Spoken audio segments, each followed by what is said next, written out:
আসসালামু আলাইকুম, welcome to my another video. কেমন আছেন সবাই? নিশ্চয়ই অনেক ভালো আছেন, আমি অনেক ভালো আছি। আজকে আপনাদের সাথে শেয়ার করব মজাদার একটা কাবাব রেসিপি।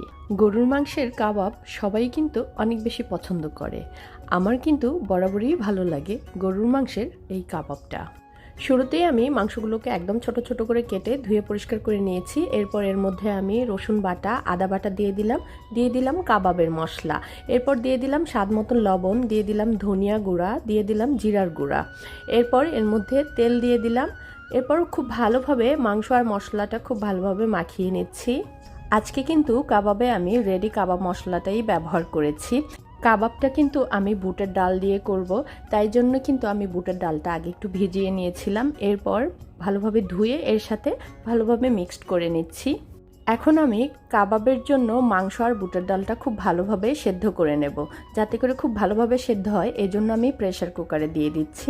কাবাবের জন্য মাংস এবং বুটের ডালটা কিন্তু খুব ভালোভাবে সেদ্ধ করতে হবে, তা না হলে কিন্তু খেতে একদম মজা হবে না।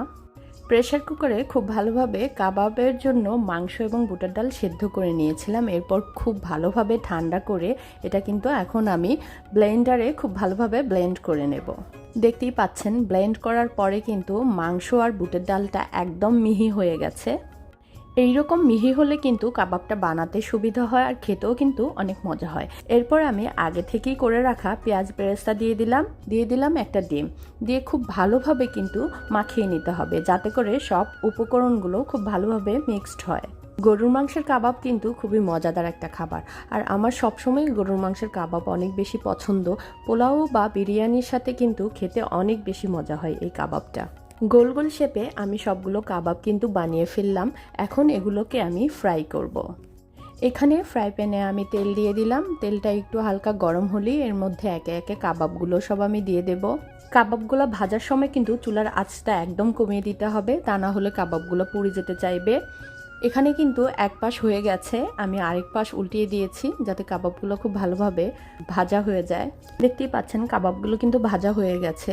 খুবই মজাদার একটা রেসিপি, খুব সহজেই তৈরি হয়ে গেছে গরুর মাংসের কাবাব। এই কাবাবটা কিন্তু সত্যি খেতে অনেক বেশি মজা হয়। পোলাও বা বিরিয়ানির সাথে আপনারা অবশ্যই এটা ট্রাই করে দেখবেন।